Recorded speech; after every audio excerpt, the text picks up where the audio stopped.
이 시간에는 나홀로 소송, 뻔한 빚 받아내기에 대해 말씀드리겠습니다.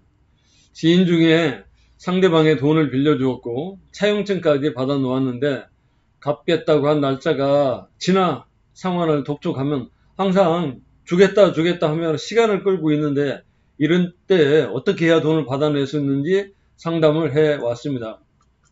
혹시라도 돈을 빌린 적이 없다고 잡아떼거나 이미 갚았다고 억지를 부릴 염려가 있는 만큼 먼저 문자로 상환을 촉구하고 문자로 꼭 갚겠다는 내용의 문자를 받아 놓도록 조언을 해 주었습니다.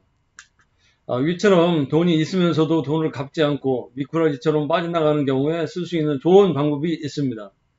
돈을 빌려준 것이 확실하고 상대방이 잡아뗄 일이 없는 경우에 법원을 통해 돈을 받아내는 방법이 바로 지급명령 절차입니다. 지급명령이란 채권자가 빌려준 돈의 상환을 법원에 신청하는 것으로 독촉 절차라고도 합니다. 나홀로 소송 홈페이지에 보면 지급명령 신청서 양식 등이 잘 준비되어 있습니다. 다운받아 쉽게 사용할 수 있습니다. 신청서에 신청하는 이유를 간단히 작성하고 차용증, 문자 등을 증거물로 첨부하여 관할 법원에 우편 또는 방문하여 접수하면 됩니다. 법원은 접수된 지급명령서를 상대방에게 우편으로 보내고 상대방은 법원에서 온 지급명령서를 보고 놀래 채권자에게 빚을 상환하게 됩니다. 지급명령 절차는 통상의 소송 절차보다 간단하고 신속하며 인지대 등 소송 비용이 저렴한 장점이 있습니다. 인지대는 통상의 소장에 첨부하는 것의 10분의 1만 붙이면 되고, 상대방이 14일 이내에 이의신청하지 않으면 재판이 확정됩니다. 재판이 확정되었어도 빚을 갚지 않으면 연 12%의 비율로 이자가 늘어납니다. 따라서 보통 사람이라면 갚지 않고 버틸 수가 없습니다. 버틸수록 빚이 누적되기 때문입니다. 그러나 재판이 확정되었어도 상대방이 갚지 않고 버티면 상대방 재산에 대해 강제집행을 해야 합니다. 즉, 재산을 압류한 다음 경매처분 절차에 돌입하여 빚을 상환받을 수 있습니다.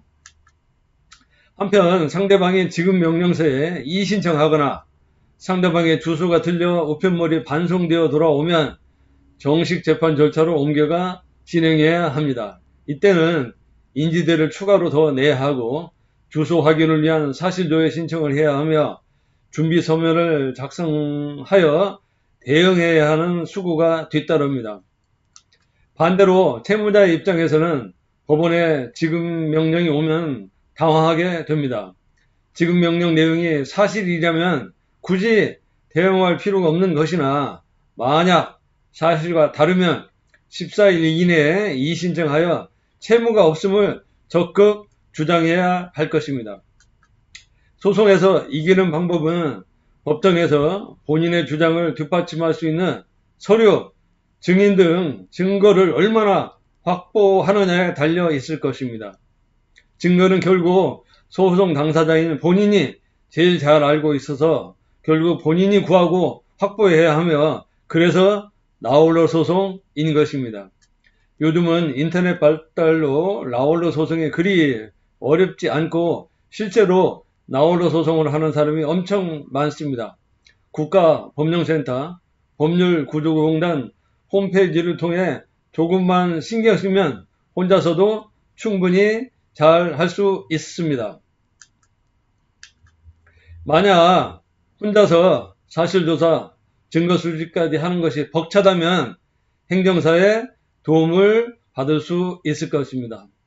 이상 나홀로 소송 행정사 최수창이었습니다.